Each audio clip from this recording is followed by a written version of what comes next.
अध्यात्म विज्ञान कोई धर्म या संप्रदाय नहीं है, ये स्पिरिचुअल साइंस है जो कुदरत के कानून पर आधारित है।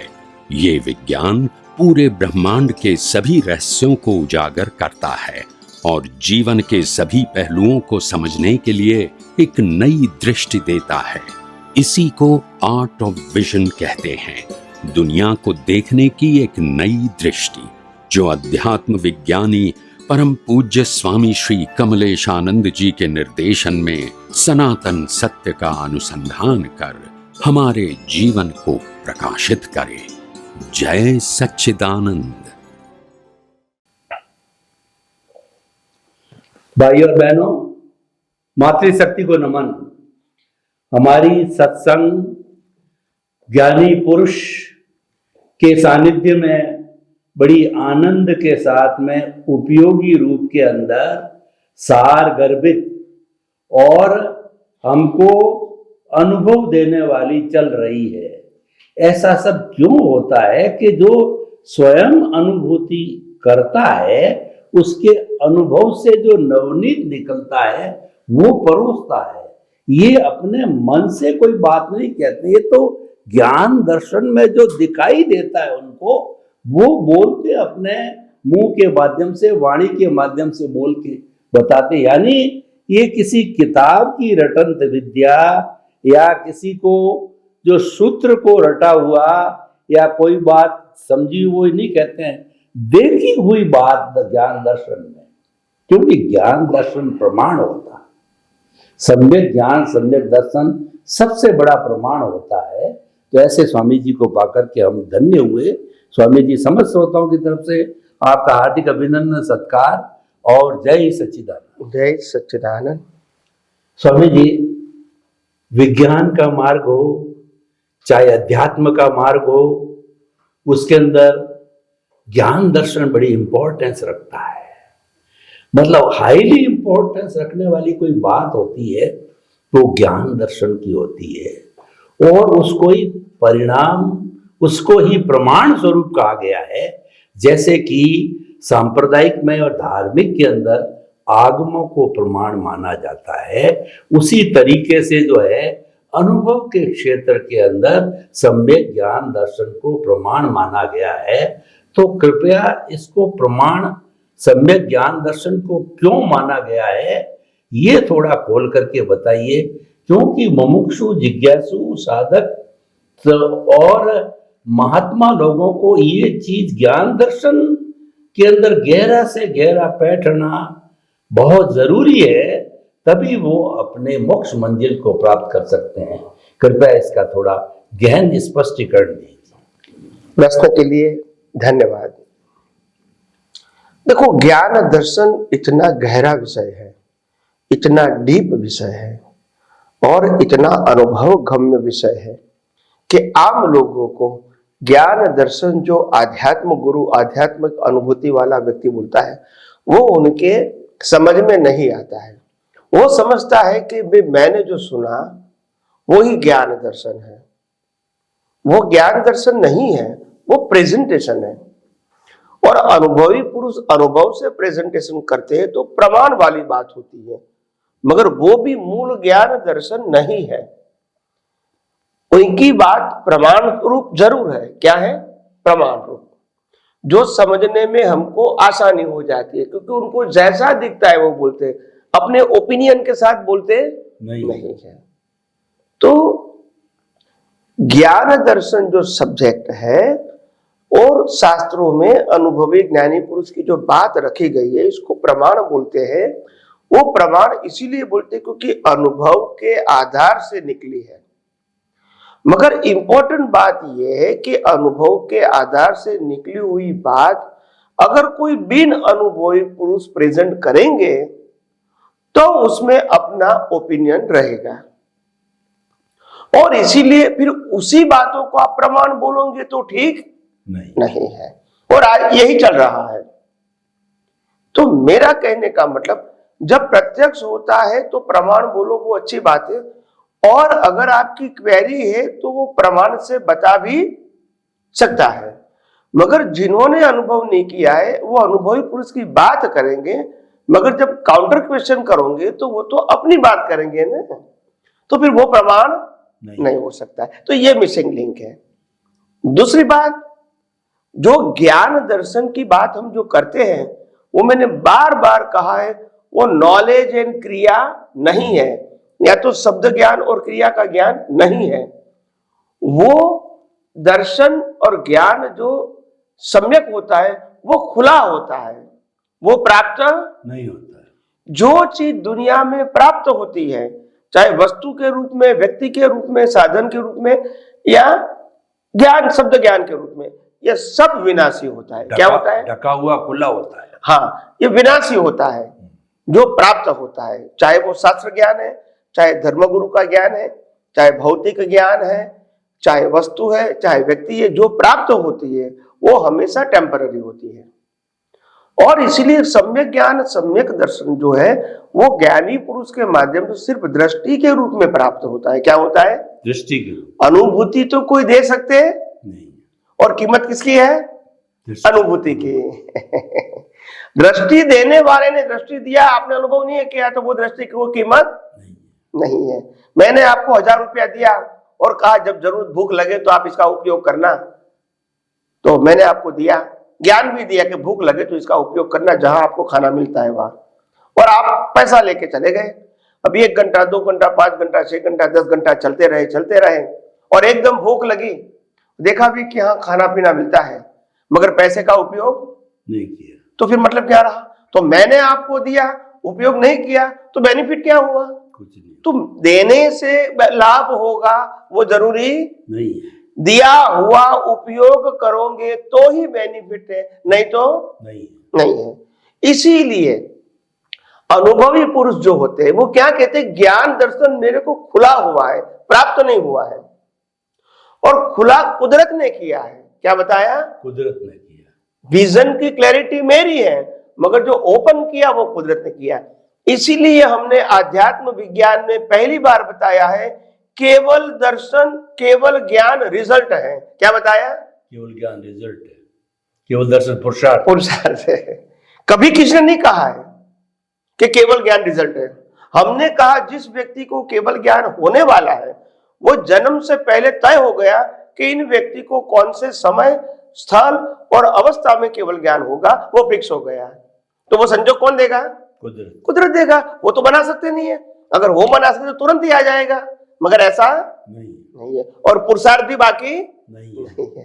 तो ये बताता है कि ये ओपन होता है, प्राप्त नहीं होता है।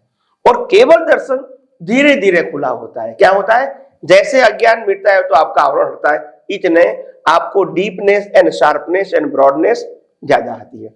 तो ये एक प्रोसेस है, ये कोई चमत्कार नहीं है कि मैंने आपको दे दिया आपको मिल गया, ये प्रक्रिया है। और इसीलिए मैंने कहा सम्यक ज्ञान, सम्यक दर्शन हमेशा लाइव होता है। क्या होता है? लाइव। हाँ, वो मैकेनिकल नहीं होता है। और लाइव का मतलब जागृत, लाइव का मतलब शब्द ज्ञान नहीं, क्रिया ज्ञान नहीं, जागृत, तभी तो उसको सम्यक ज्ञान, सम्यक दर्शन कहेंगे। तो जागृत होना चाहिए, लाइव होना चाहिए, और खुला होता है, प्राप्त नहीं होता है। और वो दर्शन धीरे धीरे खुला होता है, मगर केवल ज्ञान तो 100% होता है, वो धीरे धीरे नहीं। ये भी आध्यात्म विज्ञान ने बताया। नहीं तो कई लोग क्या कहते कि मेरे को 5%, 10% आत्मा का अनुभव हो गया। भाई आत्मा का अनुभव नहीं होता है ऐसा, मगर क्योंकि उनके पास सैद्धांतिक ज्ञान नहीं है तो ऐसी बातें करते रहेंगे, और कहता भी दीवाना और सुनता भी, तो दुनिया चलती रहेगी। किसी को प्रिंसिपल ही मालूम नहीं है।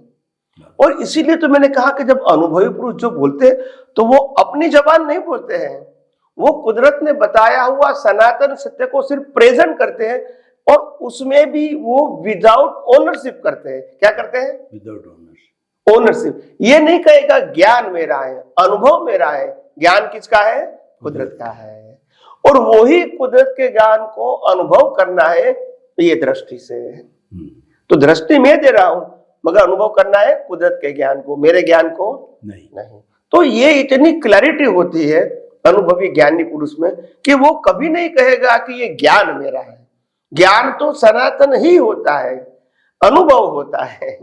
और वो अनुभव से आपको अनुभव का मार्ग बताते हैं, और आपको जो मार्ग बताने के बाद जो अनुभव करना है वो फिर सनातन का करना है, उनका शब्दों का नहीं करना है। तो इतनी क्लैरिटी होगी। और ये अनुभवी ज्ञानी पुरुष का प्रमाण होता है, वो कभी अपने मन वचन काया को एस्टैब्लिश नहीं करेंगे, क्योंकि वो पहले से ही मानते ये कुदरत का था, है और कुदरत के पास, और इसीलिए मेरा है वो तो सब्जेक्ट नहीं आएगा। और उन्होंने साफ कहा अनुभवी पुरुष ने कि शरीर में ज्ञान होता ही नहीं है। ये आज तक किसी ने नहीं कहा है। राम ज्ञानी, कृष्ण ज्ञानी, महावीर ज्ञानी, ऐसा ही बताया ना। हालांकि शरीर में ज्ञान नहीं है, शरीर ज्ञान को व्यक्त करने का इंस्ट्रूमेंट है, like a mobile and TV. TV में भी ज्ञान नहीं है, मोबाइल में भी नहीं है, उसके माध्यम से व्यक्त होता है। शरीर में भी नहीं है, उनके माध्यम से। तो ये सब प्रमाण देते हैं अनुभवी ज्ञानी को, जो बोलते हैं ना सिद्धांत, उसमें प्रमाण बोलते हैं, ऐसे रैंडम बातें नहीं करते हैं। और इसीलिए लोगों को जो थिंकर है वो पकड़ लेते हैं कि बात में कुछ दम है, भले उसको समझने में समय लगेगा, ऐसा नहीं कि आज समझ में आ जाएगी, मगर उसके ऊपर वो डीप में जाएगा, क्योंकि ये उसकी बातों में कॉन्ट्राडिक्शन नहीं होता है। इसीलिए उसको स्वीकार करने में, समझने में मजबूर हो जाता है वो। तो इसीलिए मैंने कहा ना, जब भी कोई अनुभवी आता है तो उनको, आम लोग इनको स्वीकार नहीं करते। ये रामकृष्ण महावीर का बड़ा एग्जाम्पल है। जब सतयुग था और रामकृष्ण की बातें भी लोगों ने उस समय एज अ ज्ञानी स्वीकार नहीं किया, उनकी लाइफ को ही बताया, उनकी लाइफ कैसी थी, उनके माँ बाप कौन थे, पत्नी कौन थे, परिवार कौन था, संजोग क्या था, यही बताया गया। आप समझे ना, उनकी ज्ञान की जो वैल्यू बतानी चाहिए वो नहीं बताई, कृष्ण के भी ज्ञान की वैल्यू नहीं बताई। और इसलिए जब जो जिंदे थे रामकृष्ण, तभी 5 व्यक्तियों ने भी उसको धर्म के माध्यम से प्रश्नोत्तरी नहीं किया या प्रवचन उसका नहीं सुना, क्योंकि उस एंगल से वो देखते ही नहीं थे कि ये ज्ञानी है, ये राजा है, महाराजा है, समर्थ पुरुष है। वो देखा, चारित्रवान है, वो भी देखा, मगर ज्ञान दर्शन अलग चीज है, उनके इनके साथ कोई कनेक्शन नहीं है। मगर वो उस समय भी, सतयुग में भी लोगों को समझ में नहीं आया, तो कलयुग में कैसे आएगा। और इसलिए मैंने शुरुआत में भी, आज से 20 साल पहले भी कहा था कि अनुभवी पुरुषों की बात को समझ में आना, ये भी आपकी मैच्योरिटी होना चाहिए, क्योंकि इनका बाह्य जीवन से कोई कनेक्शन नहीं होता है, और तुम इनको बाह्य जीवन से नापोगे तो फेल हो जाओगे। जब आप कहोगे राम ने तो रावण की फैमिली खत्म कर दिया, तो फिर वो ज्ञानी कैसे? कृष्ण भगवान ने महाभारत करवाया, तो फिर वो ज्ञानी कैसे? तो ऐसे देखोगे तो कैसे मालूम होगा? आप समझे कि नहीं? तो उनके ज्ञान दर्शन की दशा और उदय कर्म दोनों क्या है? अलग अलग दशा है, वो उनकी अनुभूति है, कैपिटल है, और उदय है वो इसके हाथ में भी नहीं है। तो इनका और इनका कंपैरिजन, एक स्वतंत्र है और एक परतंत्र है, दोनों को आप जोड़ सकते नहीं है। तो इसीलिए आम व्यक्ति, राजा भगवान के जीवन में भी यही हुआ, श्रीमद राजचंद्र के जीवन में भी यही हुआ। प्रत्यक्ष थे तब लोग समझ नहीं पाए कि ये ज्ञानी है, ये तो लगता है कि डायमंड का बिजनेस करता है, और अभी इतनी साल का छोटा उम्र वाला बच्चा है, इनको क्या मालूम ज्ञान क्या है, ऐसे करके इसको रिजेक्ट कर दिया। और ज्ञानी पुरुष दादा भगवान को भी यही कहा कि विज्ञान की क्या बात करते हो, हम ऐसी बात करो कि जिसमें पाप पुण्य होता है। तो फिर उन्होंने देना पड़ा, विज्ञान नहीं दिया, उन्होंने नहीं दे सके, मतलब ये बात है। इसलिए अनुभवी ज्ञानी पुरुष का लाभ लेना, बहुत few people are understand the level of experience person. बाकी स्थूल बातें जानने वाला, समझने वाला तो लाखों होगा, राम को कृष्ण को मानने वाला करोड़ों होगा, दादा भगवान को मानने वाले लाखों होंगे, श्रीमद राजचंद्र को मानने वाले लाखों होंगे, समझने वाले कितने हैं? यह इंपॉर्टेंट है। समझने का मतलब होता है जो वो कहना चाहते थे वो बात समझे, सिर्फ शब्द और उसके अर्थ तक सीमित नहीं होना चाहिए, मर्म तक जाना चाहिए कि वास्तव में वो क्या कहना चाहते थे। तो इसीलिए अनुभवी ज्ञानी पुरुष की बात जो होती है वो समझना आम लोगों के बस की बात नहीं है। सुन तो सकते हैं और बुद्धि से, स्थूल रूप से, शब्द और अर्थ के रूप में तो समझ जाते हैं, मर्म के रूप में नहीं समझते। और इसीलिए कई सारी बातें मेरे को मर्म के रूप में बतानी पड़ती है, वो भी शब्दों से। हालांकि मर्यादा तो रहेगी ही शब्द की, फिर भी I will try my level best to explain तो अर्थ और मर्म के क्या डिफरेंस है। तो इसीलिए आपने जो कहा कि अनुभवी ज्ञानी पुरुष जो होते हैं, आम लोग इसको क्यों पहचान नहीं पाते हैं, उसका मतलब ही ये है कि उनके बाह्य जीवन के साथ जब इसका ज्ञान दर्शन जोड़ोगे तो आपको कभी समझ में नहीं आएगा कि उनके ज्ञान दर्शन का लेवल क्या है और वो क्या कहना चाहते हैं। You don't compare with the उदय कर्म एंड एक्सपीरियंस, दोनों का कंपैरिजन नहीं कर सकते हैं। जब मैंने कहा तीर्थंकर भी शांतिनाथ, कुंथनाथ और 6 खंड के ऊपर विजय प्राप्त किया, तो आप कहते ज्ञानी को विजय प्राप्त करने की क्या जरूरत है, मगर सब्जेक्ट ही अलग है। ये तो उदय कर्म था, उनके पास ऑप्शन भी नहीं था। तो तुम उससे कंपेयर करोगे ज्ञान से, तो फिर क्या होगा, समझ में आएगा कि उनका लेवल क्या, नहीं आएगा।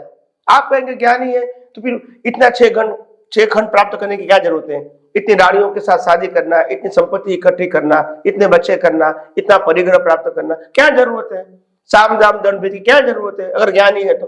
भाई ये उदय कर्म और दशा दोनों चीज क्या है, अलग अलग। अगर दोनों को आप लाइन ऑफ डिमार्केशन नहीं बनाओगे तो ज्ञानी की दशा को अनुभव के रूप में समझ नहीं पाओगे। वो सब्जेक्ट ही अलग है। एक सब्जेक्ट के अंदर उसके हाथ में है, दूसरा सब्जेक्ट जो दुनिया को दिखता है वो उनके हाथ में नहीं है, और नहीं है वो आपको दिखता है, और वो दिखता है उससे आप कंपेयर करते हैं, तो फिर क्या होगा, कंफ्यूजन। अभी आप समझे। तो इसीलिए आम लोग ये विज्ञान को समझने में क्यों तकलीफ लेते हैं। आपने जो ज्ञान दर्शन की बात कहा, वो ज्ञान दर्शन शब्द बहुत डीप है, इतना स्थूल नहीं है। मगर आज हम धर्मगुरु के माध्यम से और किताबों के माध्यम से ज्ञान दर्शन शब्द इतना यूज हो जाता है जो कॉमन हो गया। ऐसे कॉमन उसका डीप अर्थ नहीं है। तो जैसे जैसे ये आध्यात्म विज्ञान में डीप में जाएंगे तब इसको समझ में आएगा कि आखिर ज्ञान दर्शन सब्जेक्ट क्या है। ये 5 इंद्रियों का विषय, ये दृष्टि का विषय है, और दृष्टि का उपयोग करके ही आप सम्यक ज्ञान सम्यक दर्शन में मैच्योरिटी प्राप्त कर सकते हैं। वहां से ऊंचाई है, मगर वो ऊंचाई बाहर दिखेगी नहीं, आपको अनुभव में आएगी सेपरेशन में, मगर दुनिया को दिखेगी नहीं। तो ये इसीलिए मैंने कहा ज्ञान दर्शन बहुत डीप सब्जेक्ट है और वही एब्स्ट्रैक्ट है। आध्यात्म विज्ञान का एब्स्ट्रैक्ट ज्ञान दर्शन का उपयोग है, और वो ज्ञान दर्शन के उपयोग में आपको ये सम्यक दर्शन सहाय करता है, क्योंकि जो रिलेटिव सत्य है वो कुदरती कानून और कुदरती न्याय के ऊपर आधारित है। तो उसमें आपको डीप में जाने की जरूरत नहीं, तभी आप आत्मा में स्थिर रह सकते हैं। तो ये हमने पूरा साइंस अपनी भाषा में बताने की लोगों को कोशिश तो किया है। लोग कितना समझ पाते हैं वो तो व्यक्तिगत बात है, और इसीलिए मैं बार बार कहता हूं कि ज्ञान दर्शन जो सम्यक है वो बहुत डीप सब्जेक्ट है, और आप इसको बारीकाई से पहले समझने की कोशिश करो और उसी दृष्टि से उपयोग करके अनुभव के मार्ग में आगे जाओ। जो दुनिया को बाहर दिखेगा आपको खुद को ही समझ में आएगा कि मैं सेपरेट कितना रह सकता हूं। देखो, सेपरेशन का ज्ञान होना वो अलग चीज है और सेपरेट रहना वो अलग चीज है।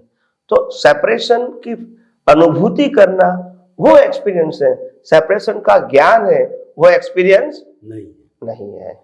और इसीलिए हमने पहले भी कहा कि आप जितना जानते हो इसमें से कितना उपयोग कर सकते हैं और उपयोग के साथ अनुभव कर सकते हैं, वही आपके लिए रियल ज्ञान है।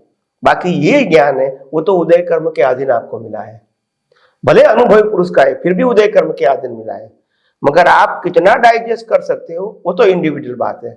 इसमें हम कुछ कर सकते हैं? राम की पत्नी सीता को ज्ञान में रस नहीं है तो राम क्या कर सकते हैं? महावीर की पत्नी को मुक्ति में रस नहीं था तो महावीर क्या कर सकते हैं? तो इसीलिए कोई मैं समर्थ पुरुष हूं तो किसी को बदल सकता हूं, ये भ्रांति है। अगर कोई व्यक्ति समझने के लिए आती है तो मैं समझा सकता हूं, मगर मैं जबरदस्ती किसी को कुछ दे सकता नहीं हूं। ये आध्यात्म विज्ञान का विषय नहीं है। तो इसीलिए बहुत अध्यात्म का विषय बहुत गहरा है, डीप है, और उसमें स्पीड की आवश्यकता बिल्कुल नहीं है। मैंने बार बार कहा है कि आध्यात्म विज्ञान के विषय को आप स्पीड में मत ले जाओ। ये धीरज का विषय है, स्थिरता का विषय है, स्लोली एंड साउंडली आगे बढ़ने का विषय है। यहाँ कंपटीशन कंपैरिजन का कोई स्थान नहीं है। आपको खुद को धीरे धीरे धीरे अनुभव करके आगे बढ़ना है। और तभी आपको मैच्योरिटी से मालूम होगा कि आखिर विज्ञान, उपयोग, अनुभव क्या चीज है, वो आपको अनुभव करना है, सिर्फ शब्दों के माध्यम से आगे नहीं बढ़ना है। तो आइए हम आध्यात्म विज्ञान के बारे में और भी बातें आगे करते रहेंगे। स्वामी जी, आपको बहुत बहुत धन्यवाद। आपने ज्ञान दर्शन को जो है वो अध्यात्म विज्ञान का हार्द का, उसका हार्ट का, और मुख्य चीज वही होती है। और इसी से ही जो है सम्यक दर्शन को बढ़ते बढ़ते केवल दर्शन होता है, फिर केवल ज्ञान होता है, और फिर मुक्ति होती है। ये मुख्य चीजें, पर ये सरल नहीं है, इसको अनुभव के अंदर लाना पड़ता है।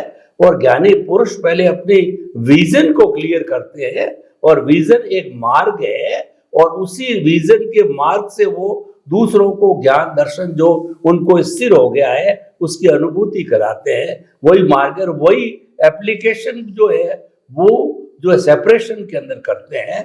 तो ये सारी साधना का जो है रास्ता बहुत ही सुंदर है, आपने बताया स्वामी जी।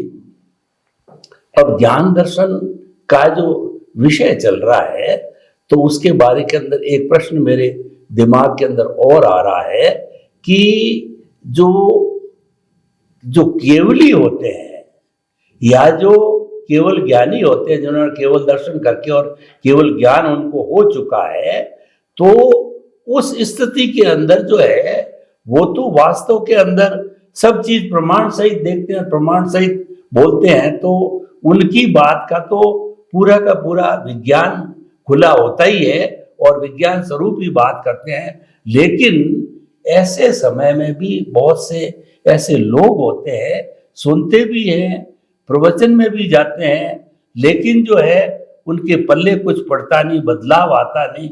जब स्वयं तीर्थंकर कहिए, केवली कहिए, विराजमान है और वो बात बता रहे हैं, उनका अतिशय भी है, सारी बातें हैं, फिर भी क्या वजह होती है कि लोग उसको 1% भी फॉलो नहीं कर सकते हैं जीवन के अंदर, और कुछ लोग होते हैं करते हैं। तो ऐसी कौन सी बात है जो केवली भगवान की, अरिहंत भगवान की जो है उनके समोसण में जाकर के और उस बात को वो ग्रहण कर लेते हैं?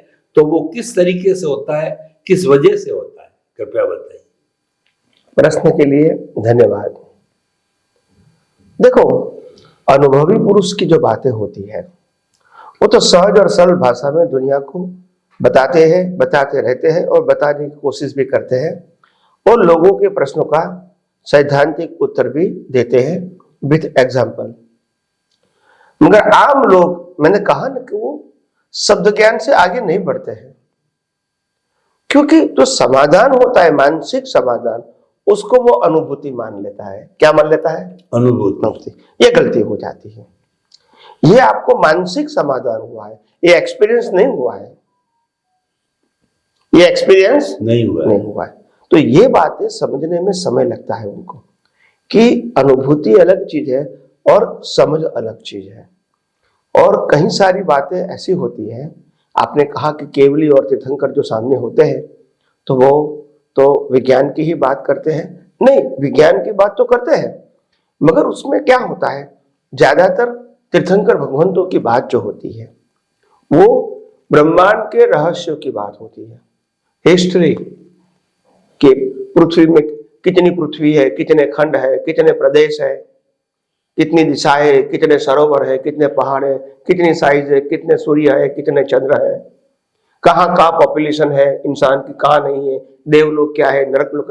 तो ऐसे ही प्रश्न गौतम स्वामी ने महावीर को पूछा था, और इसीलिए हमने कहा कि तीर्थंकर भगवान के मुखारबिंद से सिर्फ विज्ञान ही निकलता है, वो जरूर नहीं है। आप प्रश्न करोगे ऐसा उत्तर देंगे वो तो। आप कहोगे मेरे पिछले अवतार मेरा जन्म का क्या था कि इस अवतार मेरे को ऐसा समझ मिला, तो भगवान देख के बताएंगे विज्ञान क्या बात आई। तो ऐसा होता ही रहता है। और भगवान के पास भी बोलने की फ्रीडम नहीं, उनकी वाणी में क्या है, संजोग आदि ने जो केवल ज्ञान में देखा वही बोलेंगे, वो जरूरी नहीं है। आप जो बताए प्रश्न करेंगे वो उत्तर देंगे। एनीवे, आगे आगे और भी बातें हम आध्यात्मिक विज्ञान में बहुत बहुत धन्यवाद। आपने जो केवलियों की और तीर्थंकरों के जो लक्षण बताए, उनकी जो वाणी, भाषा, उनका विज्ञान बताया, उसके लिए आपको बहुत बहुत धन्यवाद।